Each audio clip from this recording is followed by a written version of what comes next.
পৃথিবী দেখছে, কোরবানির ঈদ গেছে, মায়ের মরা পচা লাশ পড়ে আছে। রাজধানীর মিরপুরে একটি বাসা থেকে ৭৫ বছর বয়সী এক নারীর মরদেহ উদ্ধারের পর তার সন্তানদের অবহেলার বিষয়টি গণমাধ্যমে এসেছে। শিক্ষিত নামের শয়তান, শিক্ষিত নামের শয়তান জানে না মা কোন দিন মারা গেছে। ঠিক তোদের উপরে, ঠিক তোদের উপরে, থুতু তোদের ওই কপালে, থুতু তোদের ওই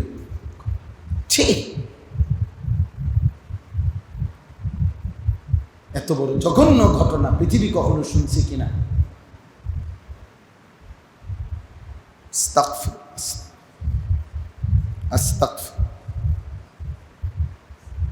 সব পত্রিকা আসছে, সব খবরে, সব নিউজে আসছে, খবর নেন। বাংলাদেশেই সর্বোচ্চ পড়ালেখা করা সন্তান, ছেলেরাও মেয়েরাও, কেউ জানে না মা ময়রা পচা পোক ধরে গেছে শরীরে, আপন মা। ছেলেরাও জানে না, মেয়েরাও জানে। হায় হায়, মেয়েও কেমনে এমন পাষাণ হইল, ছেলেও কেমনে এমন পাষাণ।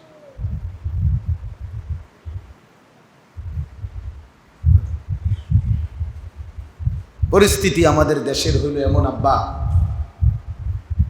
যে আমাদের প্রত্যেকটা অপরাধ বিভৎস। ধর্ষণের ঘটনা শুনলে সেটা শুনতে হয় বিভৎস,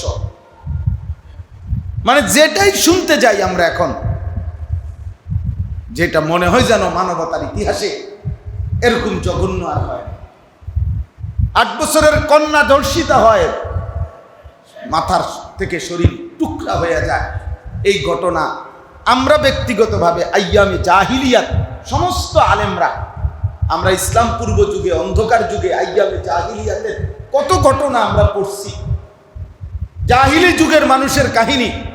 কিন্তু এমন বিভৎস ঘটনা আইয়ামে জাহিলিয়াতের কোন কিতাবে আছে কিনা আমাদের জানা না।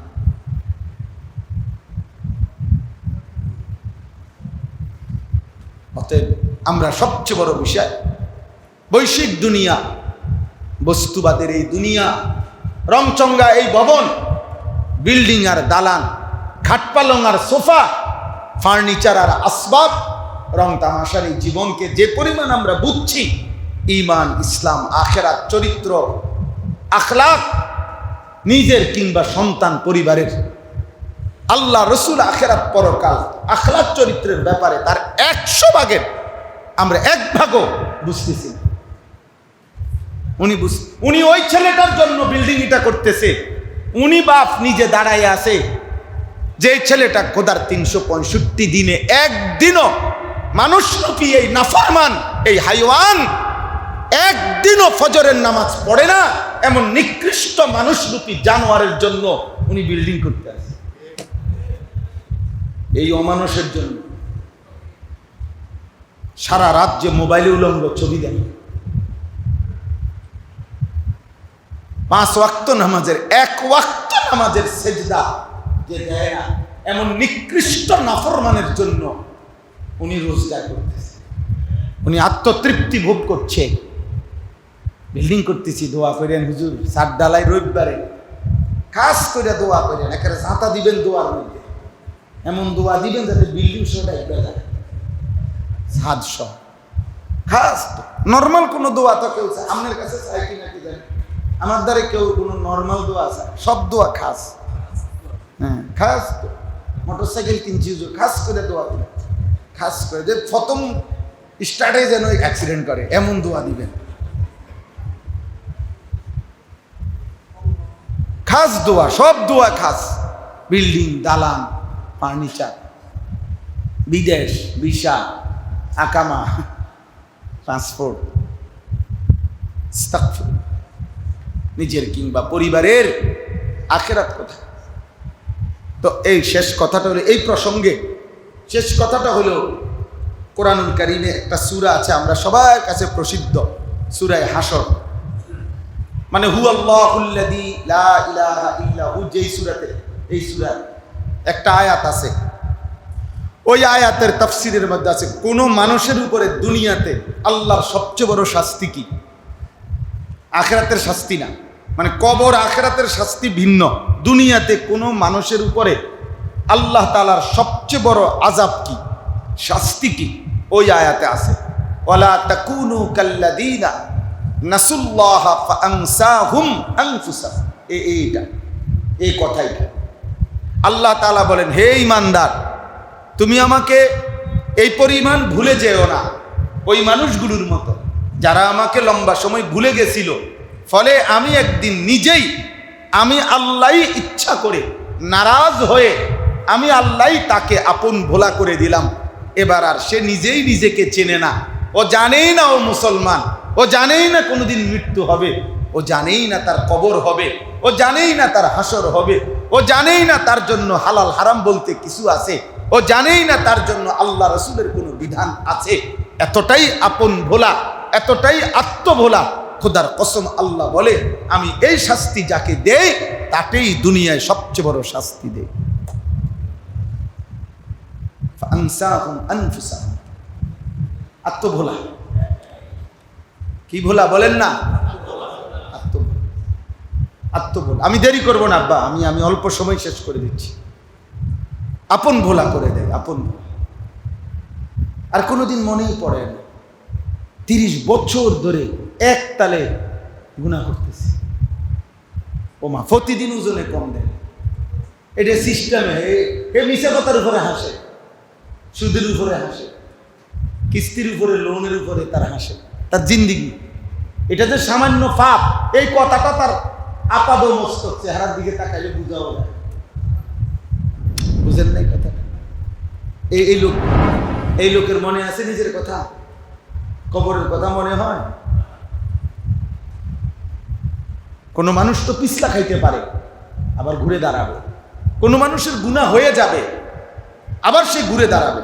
লাউলাম তুযনিবুন লাযাহাবাল্লাহু বিকুম ওয়ালা জাআ বিকাউমিন ইউযনিবুন ফায়াস্তাগফিরুনাল্লাহ ফায়াগফিরুল্লাহু লাহুম। আল্লাহ বলছেন, নবীজি বলছেন, যদি তোমাদের গুনাহই না হতো তাহলে আল্লাহ তোমাদেরকে সরিয়ে দিতেন, নতুন মানুষ তৈরি করতেন, এমন যাদের গুনাহ হয় আবার সাথে সাথে আল্লাহর কাছে মাফ চায়, আবার আল্লাহ মাফও করে দেয়। এটা তো স্বাভাবিক, গুনাহ হয়ে যাওয়া। আরেকটা হলো গুনাহটাকে সিস্টেম জিন্দিগি বানায় নি। 40 বছর একতালে মিথ্যা বলে, প্রতিদিন মিথ্যা, প্রতিদিন সুদ, প্রতিদিন কিস্তি। তার চাকরিটাই হারামের চাকরি, জানে এটা সুদের চাকরি, এটা ঘুষের চাকরি, এটা বাটপারি চাকরি, এটা মিথ্যা চাকরি, এটা হারাম উপার্জন। আরে বেটা তুমি জানো, কিন্তু একদিনও তোমার এটা ছাড়বার ফিরবার কোন কলিজার মধ্যে মানসিকতাই আসে না। এটা হলো তোমার উপরে আল্লাহর ওই আযাব, যে আল্লাহ তোমারে আপন ভোলা করে দিছে।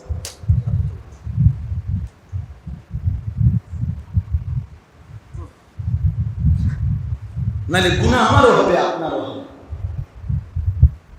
কিন্তু 365 দিনে একদিনও মনে পড়লো না ফজরের নামাজ।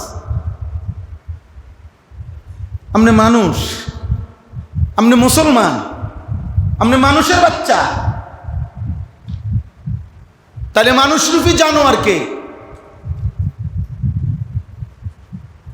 মুসলমানের ঘরের সন্তান এমন নাফরমান হয় কেন? একদিনও পড়বে না নামাজ, একদিনও না। প্রতিদিন ওজনে কম দিবেন। আপনার স্ত্রী প্রত্যেকদিন বেপর্দা, আপনার ঘরে প্রতিদিন রঙিন টেলিভিশন চলবে, এক তালে, এক নিয়মে। ডেইলি আপনার ঘরের বউ বাচ্চা, নাতি নাতনি নর্তকীর ছবি দেখবে, সিনেমা নাটক দেখবে। বাহ বাহ বাহ বাহ, রুটি খায়, গোশত খায়, নাটক চলে। কোরবানি দিছে আল্লাহর জন্য, আমরা বুঝাই, আমরা চিরা খাই, আর উনি কেবল গোশত খায়। আপনি আল্লাহর জন্য কোরবানি দিছেন, এই যে বসে বসে যে গোশত খাইতেছেন আর নর্তকীর নাচ, নাটক আর সিনেমা দেখতেছেন, এটা আল্লাহর জন্য কোরবানি। কথা বলেন না কেন? হ্যাঁ, ইন্নামা ইয়াতাকাব্বালুল্লাহু মিনাল মুত্তাকিন। মনে রাখবেন, প্রথম এই পৃথিবীতে যেদিন কুরবানি হয়েছে, সর্বপ্রথম উদ্বোধনী কুরবানি হয়েছে দুইটা। কয়টা? সেই প্রথম কুরবানিতে একটা বাদ গেছে, প্রথম বলে 1 উইকেট নেয়, প্রথম বলে উইকেট পড়ে গেছে। প্রথম দিনেই কুরবানি দুইটার মধ্যে হাবিল কাবিলের একটা কি হয়ে গেছে? বাদ পড়ে গেছে।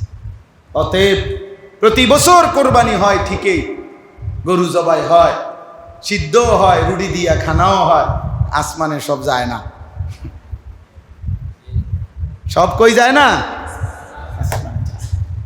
ওয়ালাকিন ইয়ানালুহুত তাকওয়া মিনকুম ইন্নামা ইয়াতাকাব্বালুল্লাহু মিনাল মুত্তাকিন। আল্লাহ বলে, নিশ্চয়ই কুরবানি কবুল হবে তার, তাকওয়া থাকবে যার। কি থাকবে? যার গুনাহমুক্ত জীবন, গুনাহমুক্ত। তাকওয়া মানে গুনাহমুক্ত জিন্দেগি, এক কথা এটাই মূল অর্থ। আপনি জিজ্ঞানো বাবা, তাকওয়া শব্দের মূল অর্থ কি?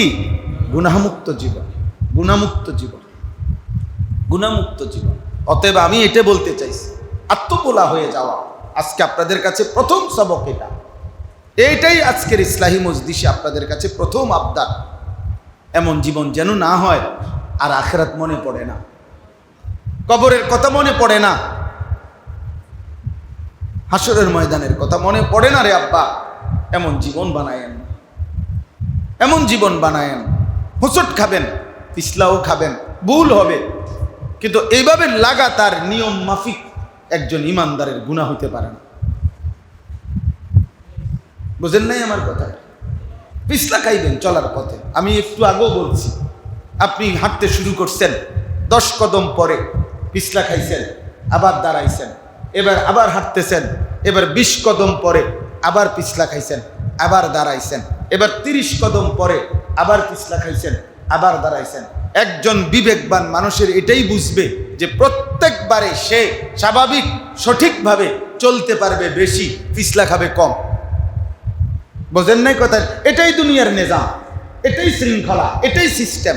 অতএব আমার দ্বারা নেকামলই হবে বেশি, আমার দ্বারা নামাজ পড়াই হবে বেশি, আমার দ্বারা গুনাহ থেকে বিরত থাকাই হবে বেশি। কিন্তু ওই 30 কদম পরে, 40 কদম পরে কখনো হোঁচট খাবে, 3 মাস পরে, 1 মাস পরে, 3 ঘন্টা পরে, 9 ঘন্টা পরে কখনো অপরাধ হবে, কখনো ভুল হবে। আমি আবার ঘুরে দাঁড়াবো, আবার তওবা করব, মাফ চাইবো, নতুন উদ্যমে আবার শুরু করব।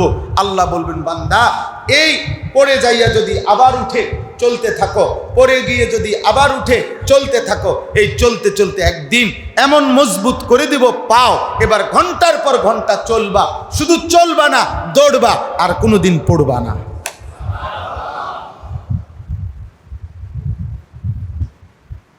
আর কোনোদিন পড়বা না। এবার আমি কলিজার মধ্যে যোগ্যতা দিয়ে দেব, ইন তাত্তাকুল্লাহা ইয়াজআল লাকুম ফুরকান। গুনাহ থেকে বাঁচতে থাকো, একদিন আমি আল্লাহই আমার ইচ্ছে মতো, পছন্দ মতো তোমার কলিজার ভিতরে ফুরকান, এমন একটি শক্তি দিয়ে দেব, এই শক্তি এবার তোমাকে অন্ধকার থেকে আলোর পথে পরিচালিত করবে। এই জন্য আব্বা, ইসলাহি মজলিস জরুরি, প্রতিদিন শোনা দরকার, কম হোক বেশি হোক, মাসে মাসে 10 জন শুনেন। ইমাম সাহেব যিনি আপনি বলেন, খতিব সাহেব যিনি আপনি বলেন, শ্রোতা বেশি হওয়া জরুরি না, আল্লাহর কথা বলা জরুরি, একজনই শুনুক। আমি একজন ইমাম সাহেবকে সেদিন বুকে জড়াইয়ে ধরে বলছি, ইমাম সাহেব আপনি আমার সাথে ওয়াদা দেন, এশার নামাজের পরে আপনি সূরা কেরাত, দোয়া কালাম শিখাইবেন। উনি বলতেছে, হুজুর বসবে না। পরে আমি বলছি, আপনি আমার সাথে ওয়াদা দেন যে আপনি বসবেন, আমনে পড়বেন, আমনে শিখবেন, অর্থাৎ আলহামদুলিল্লাহি রাব্বিল আলামিন এটাও আমনে কইবেন, আবার আমনে আবার কইবেন। মানে একবার বলবেন আমনে বলতেছেন, আরেকবার বলবেন আমনে শিখতেছেন। ধরে নেন একজনও নাই। আমি ইনশাআল্লাহ আমার আল্লাহ তাআলার জাতের উপরে ভরসা করে আমি আশা করি একদিন আপনার সামনে অগণিত আল্লাহর বান্দা কোরআন শিখতে বসবে। আমি আগে আমনের কলিজার লগে বুঝা করা যায়। আমি এই কোরআনুল কারীম হাতে ধরে বললাম, আমার এই ছোট্ট জীবনে 22 বছর আলহামদুলিল্লাহ আল্লাহর দয়ায় আল্লাহর দয়ায় আল্লাহর দয়ায় আল্লাহর কথা বলতে গিয়ে আমি এমনও সময়ে বিগত দিনে মাগরিবের পরে আমি এমন জীবনে এমন বয়ানও করছি যে বয়ানে একেবারে কোরআন হাতে বললাম, একজন শ্রোতাও নাই, একেবারে একজনও না, নাই যে নাই, কেউ নাই, কেউ বসে নাই। আমি তখনও ওয়াজ শুরু করছি, তখনও বয়ান শুরু করছি, আল্লাহর কথা বলতে শুরু করছি। তো একটু পরে আল্লাহর বান্দারা আসছে, কোনো অসুবিধা নেই, কোনো সমস্যা। আমি ঈদের আগের দিন বুধবার রাত্রে, এই ঈদের কোরবানির আগের দিন রাত্রে সকালবেলা কোরবানি এসার পরে যখন বয়ান করছি যে এই মসজিদে কার গোনা 14 জন মানুষ, পুরা 1 ঘন্টা এই 14 জন মানুষ বা 13 জন হবে গুনাহ, ওদের সামনে বয়ান। আমার নেই কি দরকার, আমার সংখ্যা দরকার কি? বুঝেন না? আপনি কইলেন আর মার্কেট নাই, মানে আগে হ্যাঁ তো ধরেন মার্কেট নাই, আমি দোয়ানে বইলাম আর অসুবিধা কি? মনে করেন দোয়ানে না তো তার টেকটা বেচলাম আর অসুবিধা কি? হ্যান্ড মাইক দিয়ে বেচলাম, মার্কেট দিয়ে কি দেখবেন? এই জন্য দয়া করে আমি একটু আগেও মাওলানা ফয়জুলকে দেখাইছি, এই সূরার মধ্যে আছে, এখনো দেখাই। আমার সাইদ ভাই মাওলানা সালামনারা আছেন, এই যে এই সূরা হুদের যে সূরা থেকে আমি পড়ছি, এই সূরার মধ্যে একটা আয়াত আছে আশ্চর্য সুন্দর, 117 নম্বর আয়াত সূরা হুদের, ওমা কানা রব্বুকা লিয়ুহলিকাল কুরা বিযুলমিন ওয়া আহলুহা মুসলিহুন। ইসলাম অর্থ হলো, আশ্চর্য কথা শুনে সবাই শুনতেছেন? এই আয়াতের অর্থ হলো নবীকে, আমাদের নবী সাল্লাল্লাহু আলাইহি সাল্লামকে আল্লাহ তাআলা ওয়াদা দিছেন, বন্ধু আপনাকে আমি ওয়াদা দিলাম, আমি আল্লাহ কোনো জাতি গোষ্ঠীকে তাদের গুনাহ হইতে পারবে, গুনাহ হোক, তবুও আমি তাদেরকে চূড়ান্ত ধ্বংস করব না। ওয়া আহলুহা মুসলিহুন, যদি ওই জনপদবাসী ওই জনগোষ্ঠী নিজেদের মধ্যে ইসলাহের ধারা, সংশোধনের ধারা জারি রাখে, আমি ওয়াদা দিলাম ওই জাতি ওই গোষ্ঠীকে আমি ধ্বংস করব না। আপনি শুধু বলিয়েন বাপকে যে আপনি বলতে থাকেন ফুতেরে, স্বামী আপনি বলতে থাকেন স্ত্রীকে, বড় ভাই আপনি বলেন ছোট ভাইকে, সমাজের মুরব্বীরা আপনারা ছেলেদেরকে বলেন, একে অপরকে যার যার সাধ্য মতো, 1 জন হোক 2 জন হোক 10 জন হোক 1000 জন হোক বলতে থাকেন, পরস্পরের মধ্যে সংশোধনের ধারা, ইসলাহের ধারা চালু রাখেন, ইসলাহের পরিবেশ কায়েম রাখেন। যেমনি হোক, 1 জনে হোক 2 জনে হোক, রাস্তায় হোক, বাজারে হোক, মেলায় হোক, হাটে হোক, গাড়িতে হোক, অটোতে হোক, সিএনজিতে হোক, মাইকে হোক, মাইক ছাড়া হোক, ইসলাহের ধারা, একে অপরের সংশোধনের ধারা চালু রাখেন।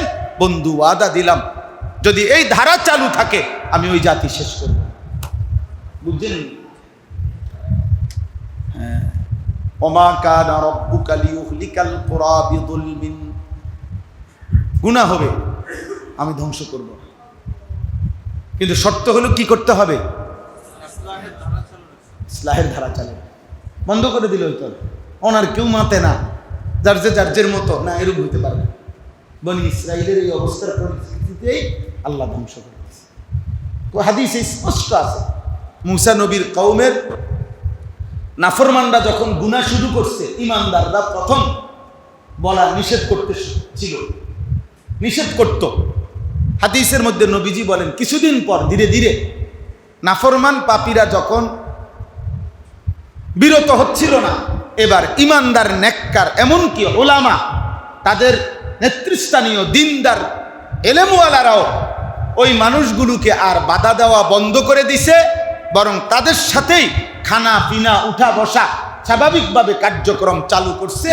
আল্লাহর কসম, কোরআনে আল্লাহ বলছে যালিকা বিমা আসাউ ওয়া কানু ইয়াতাদুন, তারা একে তো পাপও করছে, সবাই মিলে এবার সীমা লঙ্ঘনও করছে।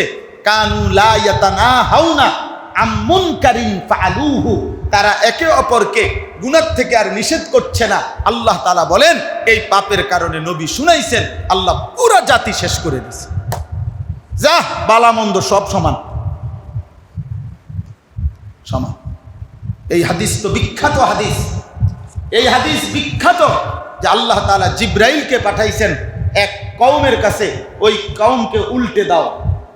জিব্রাইল আয়েশা বলছে ইন্না ফীহিম আবদাকা ফুলান লাম ইয়াসিকা তারফাত আইন। আল্লাহ এই জাতির মধ্যে আপনার এক ওই দেখেন, ওই ছেলে দেখেন, ওই বেয়াদব এখানে নিজেই মোবাইল দিয়া নিজের চুলিটারে বারবার চুলিটা এদিকে যায় না, এরপর ওইটারে জানটা দিয়া ফিরাইতে আছে। এটা মসজিদে মনে করছে এটা তার বাড়ির উড়ান। এই হলো আমাদের সন্তান। মোবাইলে আসক্ত যত ছেলে মনে রাখেন এগুলো প্রতিবন্ধী। হ্যাঁ হ্যাঁ, এগুলা তার সিরা। হ্যাঁ হয়তো টের পাইছে না রে, সিরা গেছে যে এ জানে না আর কি হয়তো, কিন্তু ভালো ডাক্তার দেখাইলে পরীক্ষা নিরীক্ষা করিলে এটাই রিপোর্ট আসবে যে তার সিরা গেছে অনেক আগে।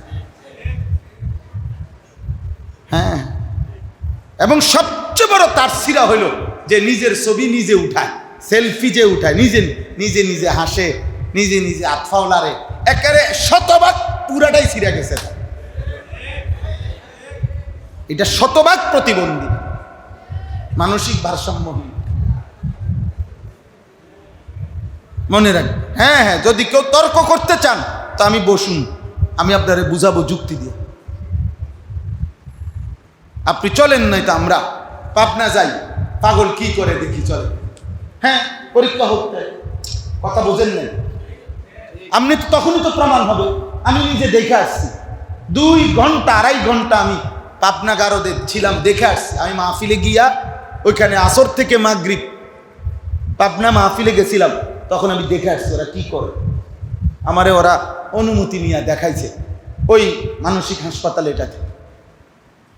এবং প্রিয় ভাই ছেলেরা বনে রাখো, এই কোরআন হাতে বললাম, আমি নিজ চোখে দেখছি কমপক্ষে 400 থেকে 500 মানুষ আমি পাবনার এই আমি যে কয়টা দেখছি মানুষগুলা যেদূর পারছি, পুরাটা দেখি নাই, যতগুলো আমি আলাদা আলাদা কেবিন দেখছি এগুলা পাগল, একটা একটা এরকম শিকল দিয়ে দিয়ে একটা একটা কামরা, আলাদা আলাদা আলাদা। যদি 500 লোক দেখে থাকি, কসম খোদার আমি শুধু 2 জন মানুষ দেখছি বুড়া মানুষ, আর বাকি 480 জনই যুবক। এই কোরআন হাতে রব্বে কাবার কসম হিসাব করছি, সির্ফ 2 জন লোক বুড়া মানুষ, পাগল বুড়া, আর সব নওজোয়ান, আর সব নওজোয়ান। প্রিয় ভাই, দুনিয়ায় আমরাও থাকি, আমরাও ভাত মাছ খাইয়েই বড় হইছি, আমরাও মাদ্রাসার লাইন জেনারেল লাইন পুরা পড়ালেখা করছি, কুমিল্লা ভিক্টোরিয়া কলেজ থেকে মাস্টার্স পাস করছি, সায়েন্স বিজ্ঞান বিভাগ থেকে এসএসসি পাস করছি। এই জন্য বুঝে শুনে বললাম, এই পাগলামি, এই মাতলামি, মোবাইলের এই আসক্তি একদিন রাস্তার ফকির, একদিন পাগল প্রতিবন্ধী বানাইয়া পথে পথে ঘুরাবে।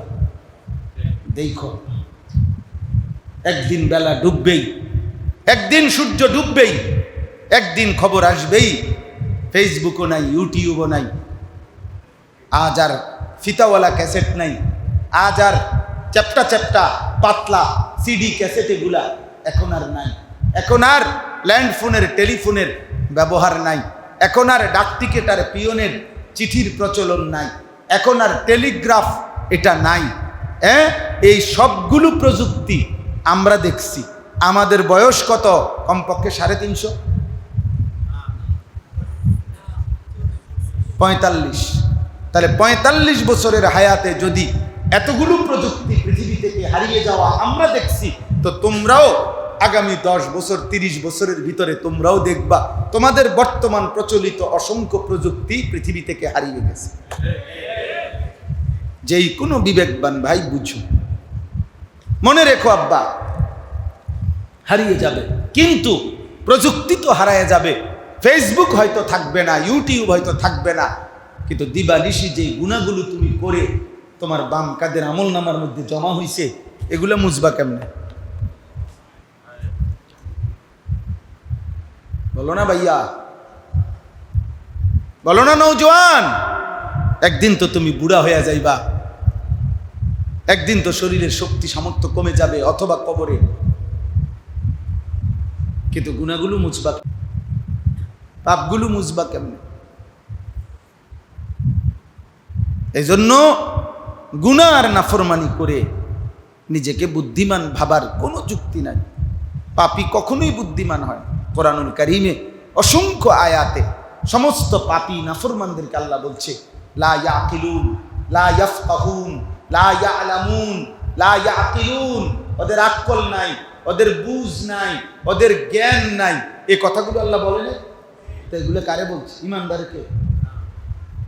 এগুলো কাকে বলছে? সেজদাওয়ালাদেরকে, নাফরমানকে বলে নাই? তাহলে পাপী আকল নাই, পাপীর বুঝ নাই, পাপীর জ্ঞান নাই।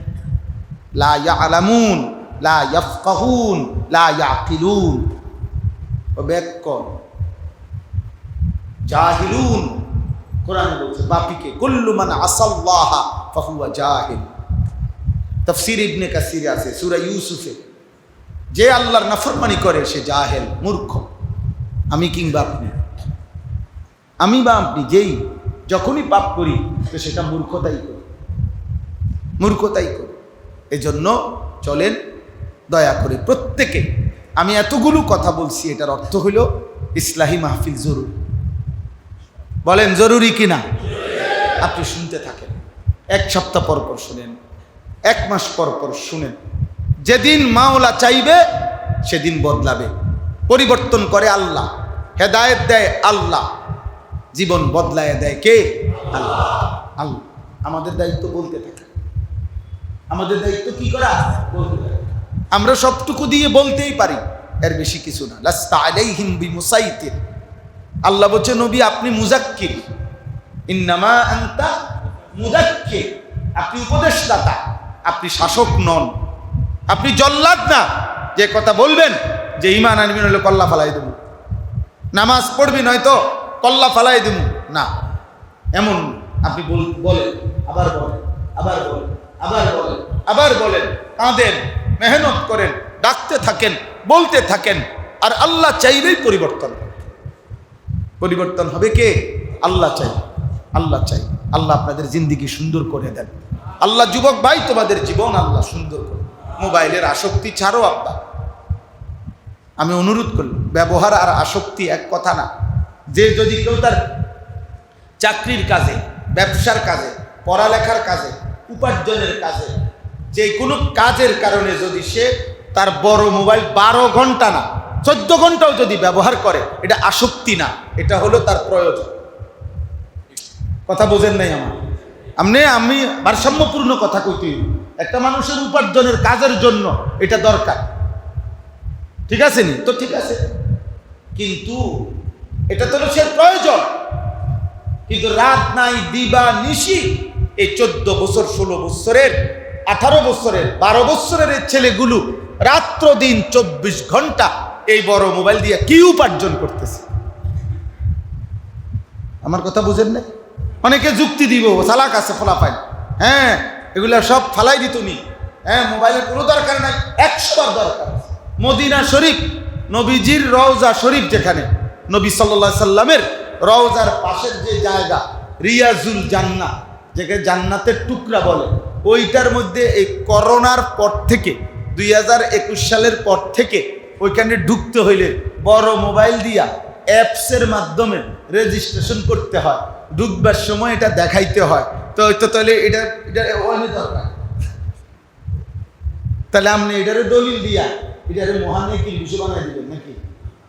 এটা তো ওইখানে প্রয়োজন। আমার কথাটা বুঝছি না?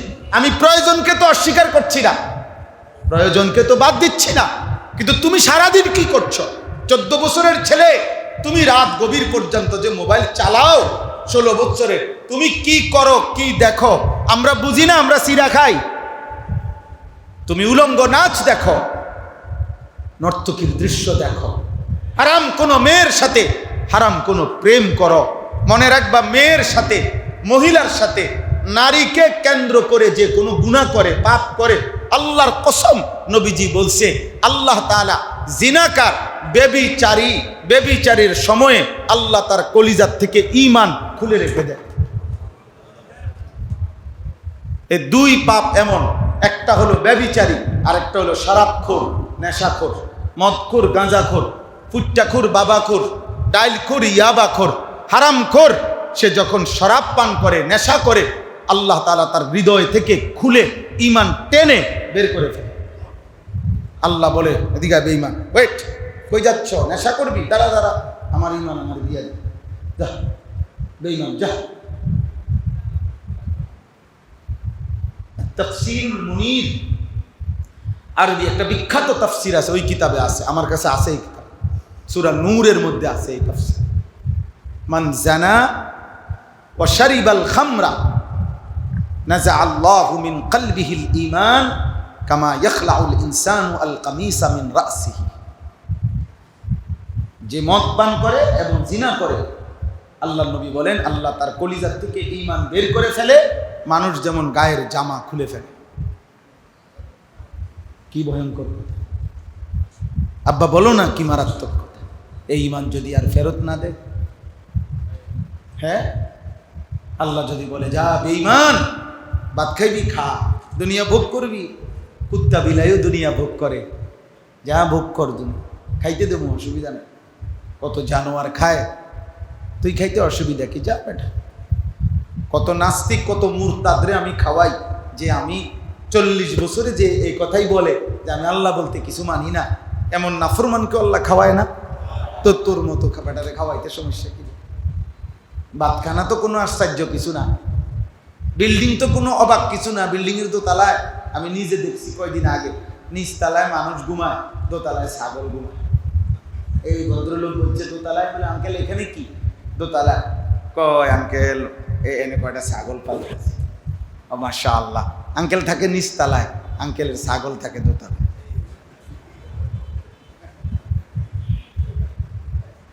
টাইলস মানছে বেডরুমেও লাগায়, বাথরুমেও লাগায়, এটা কোন নিয়ামতের কিছু না।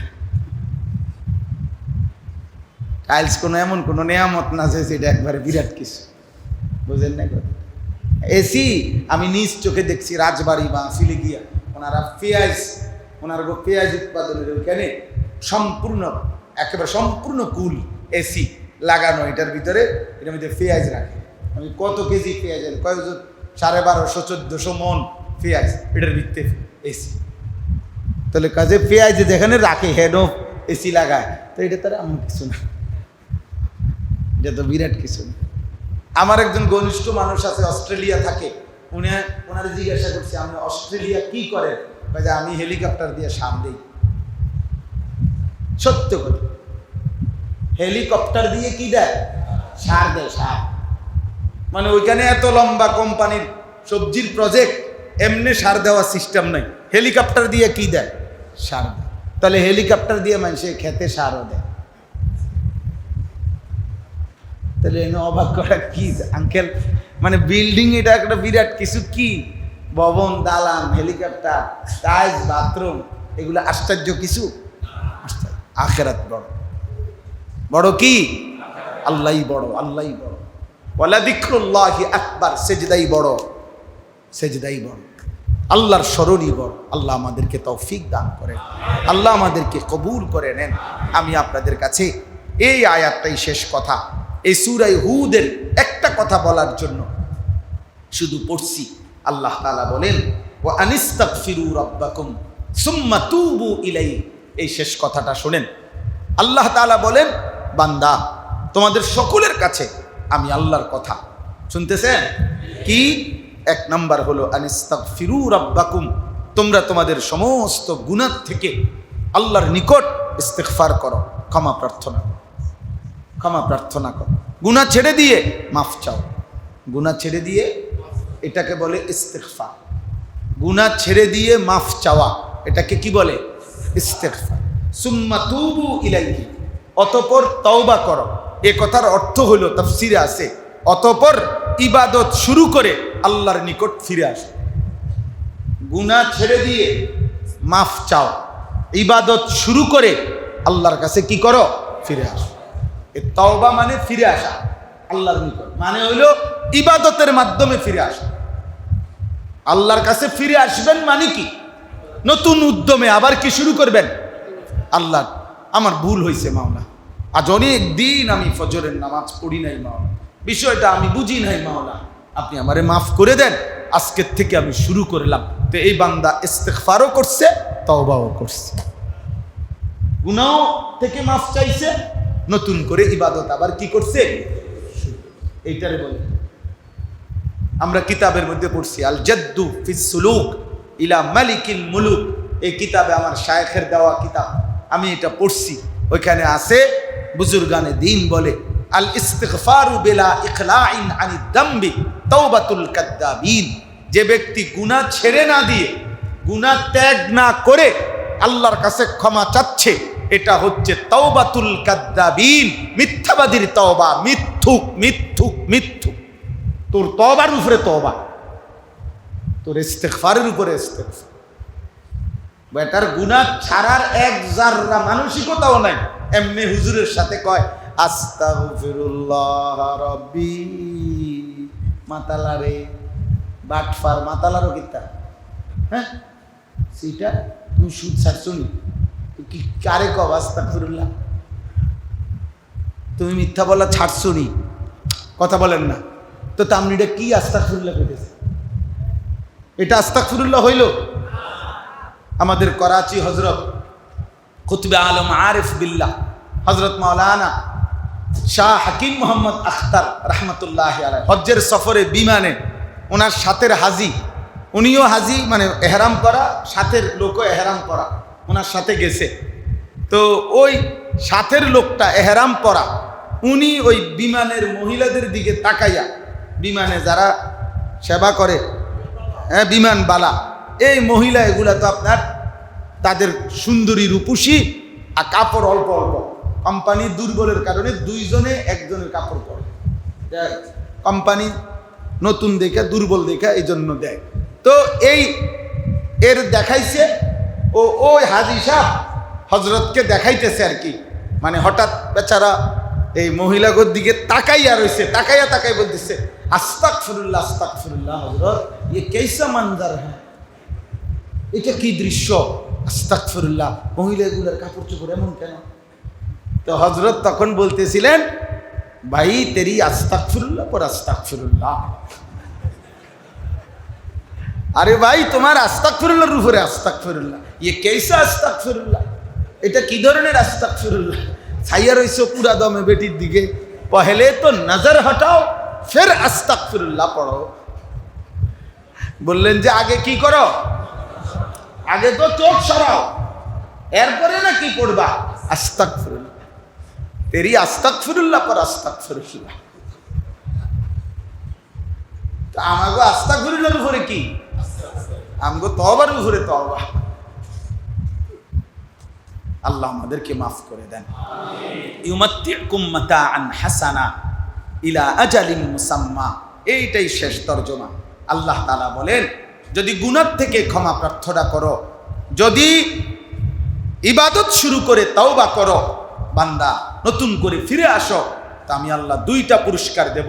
এক, বাকিটুকু হায়াত দুনিয়াতে আমি তোমাকে তোমার জীবনের সমস্ত উপকরণ আমি দেব, তবে মাতাআন হাসানা, তোমার বাকি হায়াত যা প্রয়োজন সব দেব। শুধু দেব না, যা পবিত্র, যা হালাল, যা আমি আল্লাহর কাছে গ্রহণযোগ্য, এমন হাসানা উত্তম উপকরণ বাকিটা হায়াত আমি নিজে দেব। শুধু নারী না, হালাল পবিত্র স্ত্রী দেব। শুধু টাকা না, হালাল পবিত্র টাকা দেব। মাতাআন হাসানা, শুধু প্রয়োজন পূরণ না, পবিত্র হালাল, শুধু টাকা না। এই এক প্রথম পুরস্কার। গুনাহ ছেড়ে দাও, ইবাদত করো, আমার কাছে আসো, আমার কাছে আসো, এমনি লাভ লাভ। আর আল্লাহর দেওয়া হালালের মাধ্যমে যা চলে সেটা বরকত। এজন্য লাভ আর বরকতের তফাৎ কি? লাভ হইল শুধু বাড়ে, আর বরকত হইল হালাল দ্বারা প্রয়োজন সারে। লাভ হইল শুধু কি বাড়ে, 10 লাখ টাকা 20 লাখ হইছে, এটা লাভ হইছে। আর বরকত বলা হয় হালাল দ্বারা প্রয়োজন সারে। হালাল দ্বারা কি সারে? প্রয়োজন। নাইলে 10,000 টাকা ইমাম সাহেবের বেতন। আমি তো বহুদিন প্রস্তাব দিছি যে ইমাম সাহেব 15,000 টাকা বেতন, 10,000 টাকা, যে দয়া করে আপনারা মসজিদের সেক্রেটারি, সভাপতি, এই আপনারা বাবুরে ইনসাফেরও দরকার নাই, বিচারেরও দরকার নাই, আমনের দ্বারে টাকাটা থাকবো। ইমাম সাহেবের যা যা খরচাপাতি বউটনি উনি বাউচার দিয়া আমনের থেকে টাকা নিব, আমনি এই 10,000 টাকার ভিতরে মিলাই দিবেন। এই দায়িত্বটা নিয়ম রাজি হবে এমন মানুষ পাবেন নিয়ম নেই না হুজুর, আল্লাহ চালাইব, আল্লাহ ভরসা, যাই জ্ঞান নিরিবিলি জানগা ভাই, বেশি কথা বলেন, আল্লাহ ভরসা, আল্লাহ চালায়। ইমাম সাহেবরে আল্লাহ চালায় আর হারাম করে ইবলিসে চালায়। হ্যাঁ, এটাই সত্য। ইমাম সাহেবরে আল্লাহই চালায়। ইমানদারকে কে চালায়? আর নাফরমান হারাম খোরকে ইবলিসে চালায়। ইবলিস। আশ-শাইতানু ইয়াইদুকুমুল ফাকরা। নাউযুবিল্লাহ। ওয়া ইউতি কুল্লাযী ফাদলিন ফাদলাহু। আল্লাহ তাআলা বলেন, আর দুনিয়াতে তোমাদেরকে হালাল দ্বারা, পবিত্র দ্বারা সব প্রয়োজনীয় উপকরণ, মাতা মানে উপকরণ দেব। আর আখিরাতে তোমাদের প্রত্যেকটা আমলের বিনিময়ে আমি আল্লাহ সর্বোত্তম পুরস্কার, ফদল, অনুগ্রহ, জান্নাত দান করব। ওয়া ইন তাওয়াল্লাউ, আল্লাহ বলে নবী যদি বলে দেন, যদি মুখ ফিরায় নাও আমার হুকুম থেকে, গুনার মধ্যে যদি ডুবে থাকো, ফা ইন্নী আখাফু আলাইকুম আযাবা ইয়াউমিন কাবীর, তাহলে আমি তোমাদের জন্য আল্লাহর পক্ষ থেকে কিয়ামত দিবসের ভয়ানক আযাবের ভয় করছি। হে আমার জাতি, নিশ্চিত আযাব তোমাদেরকে পাকড়াও করবেই করবে, আজ না হয় কাল, কবরে না হয় হাসর। আল্লাহ আমাদের সবাইকে মাফ করে দেন। প্রিয় ভাই, প্রিয় বাবা, সবার কাছে শেষ অনুরোধ, কষ্ট করছেন আপনারা, সবর করছেন, মসজিদের এই সুন্দর পরিবেশে আপনারা বসছেন, আপনাদের কাছে আমার বিনীত অনুরোধ, আপনারা আপনাদের এই ইসলাহি মাহফিল ধারাবাহিক চালু রাখবেন। বলেন ইনশাআল্লাহ, বলেন ইনশাআল্লাহ, বলেন ইনশাআল্লাহ।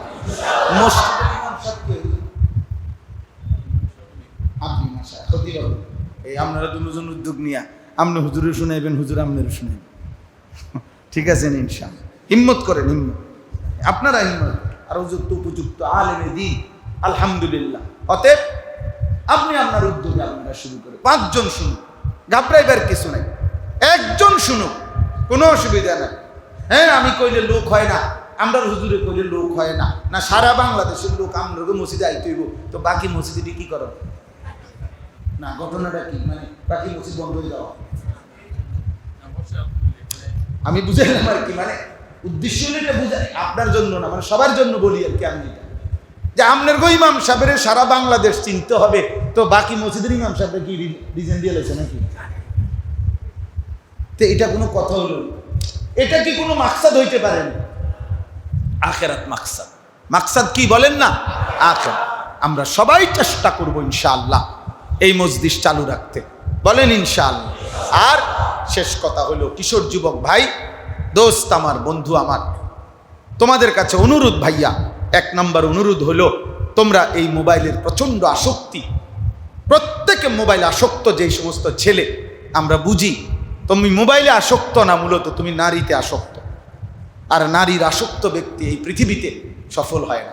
তুমি পৃথিবীর ইতিহাস, কোনো বিবেকবান ছেলে পৃথিবীতে, জেনারেল লাইনও পৃথিবীর ইতিহাসে তুমি খুঁজে দেখো, নারীর প্রতি আসক্ত যেই নাফরমান, ও জীবনে কোনোদিন কোনো কাজে সফল হয়, সফল হয়, সফল হয়।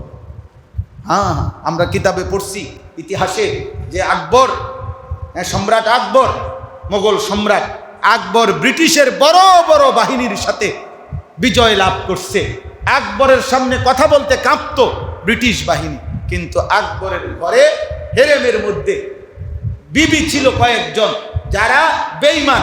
এই বেঈমান নারীদের খপ্পরে পড়ে আকবর গোটা আল্লাহ ভুলে, ইসলাম ভুলে, দ্বীনে এলাহি নামে একটি মিথ্যা ধর্ম চালু করে অভিশপ্ত হয়েছে নারীর সঙ্গে। এজন্য আমরা পড়ছি যে ইতিহাস, আকবর না দবে ব্রিটিশ কি ফৌজ সে মগর দবতে হে, মহল কি রানী সে নাকি যেন শব্দটা, অর্থাৎ ঘরের বেটির কাছে হেরে গেছে, মহিলার কাছে। এই জন্য দোস্ত, নারীরা শক্তি, সফলতা আনবে না। নারী পবিত্র, নারী মা সে সম্মানী, নারী স্ত্রী সে সম্মানী, নারী কন্যা সে সম্মানী, নারী বোন সে সম্মানী। কিন্তু যে নারী আমার দেখার অনুমতি নাই, তাকে নিয়ে আসক্ত, এটা আমার আখিরাত দুনিয়ার বরবাদি। ঠিক আছে না ইনশাআল্লাহ? 2 নাম্বার কথা হলো, প্রত্যেকের কাছে অনুরোধ, আমার একটা মেহনত আছে সারা বাংলাদেশে, সেটা হলো আমি ফজর ক্যাম্পেইনের কাজ করি, অর্থাৎ ফজরের নামাজে মুসল্লি বৃদ্ধির চেষ্টা। এটা আমাদের একটা দেশব্যাপী কাজ আছে। অনেক যুবক ছেলে আলহামদুলিল্লাহ সারা বাংলাদেশে এই কাজটা করে। কাজটা কি? ছোট্ট কাজ। কোনো একজন যুবক সিদ্ধান্ত নিবা, আমি ফজরের নামাজ নিজে জামাতে পড়ব, আমার একজন বন্ধুকে ফজরের জন্য ডাকবো, একজন একজনকে, এইটাই দায়িত্ব। তুমি ডাকবা তাকে, সে ডাকবে তোমাকে। 2 বন্ধু একসাথে নামাজ পড়বা, ইনশাআল্লাহ 2 বন্ধু একসাথে জান্নাতে যাবে ইনশাআল্লাহ। হাত ধরাধরি করে, উদখুলুল জান্নাতা আনতুম ওয়া আজওয়াজুকুম তুহবারুন। আল্লাহ হাসরের মাঠে বলবে, তোমরা নেক কাজের বন্ধুরা একে অপরকে হাত ধরাধরি করে জান্নাতে ঢোকো। এই জন্য যদি তোমাদের সুযোগ হয়, প্রত্যেকে এটা তোমার জন্য দরকার, আখিরাতের জন্য দরকার। ফজরের মুসল্লি হও। ফজরের নামাজ মুমিনের নামাজ, ফজরের নামাজ মুনাফিক মুক্ত নামাজ। আল্লাহ নবী সাল্লাল্লাহু আলাইহি সাল্লামের হাদিস দ্বারা এটাই বক্তব্য, মুমিন ফজর ছাড়তেই পারে না, মুনাফিক ফজর পড়তেই পারে। এই জন্য ফজরের নামাজ মুনাফিক মুক্ত নামাজ, ঝামেলা মুক্ত নামাজ। ফজরের নামাজের মুসল্লি পিওর মুসল্লি, পিওর মুসল্লি। আল্লাহ তাআলা আমাদেরকে তৌফিক দান করেন। সর্বশেষ কথা হলো যে একেবারে ইনসাফের সাথে, বিবেকের সাথে, যদি একজন ছেলে হলো ভাইব যে ফুটবল খেলার সাথে আমাদের আখিরাতের কোনো সম্পর্ক তো নাই, দুনিয়াবি কি সম্পর্ক, যেই খেলার সাথে জুড়ে আছে অসংখ্য জিনা, ব্যভিচার, অসংখ্য মদ, নেশা এবং অনলাইনের কোটি কোটি টাকার জুয়া, এই সকল অশ্লীলতা যার সাথে জুড়ে আছে, তা মুসলমানের যুবকের প্রিয় হইতে পারে না, মুসলিম যুবকের প্রিয় হইতে পারে না। অতএব এর থেকে বেঁচে থাকা উচিত। দ্বিতীয়ত, ব্রাজিল আর্জেন্টিনার কোনো খেলোয়াড় অথবা তাদের সাথে আমাদের আখিরাতের কোনো সম্পর্ক তো নাই, এমনকি আমাদের বাংলাদেশের কোনো আর্থিক, বাংলাদেশের কোনো সমৃদ্ধি, উন্নয়ন, কোনো কিছুতে বাংলাদেশেরও উল্লেখযোগ্য দেশের কোনো উন্নতি, অগ্রগতির সাথেও এদের সাথে আমাদের তেমন কোনো সম্পর্ক নাই। অতএব ওরা আমাদের প্রিয় হওয়ার কিছু নাই, ওটা আমাদের কিছু না। হ্যাঁ, খেলাকে শুধুই খেলা না, মুসলমানের জীবন শুধু খেলা, এটা হইতে পারে, এটা হইতে পারে।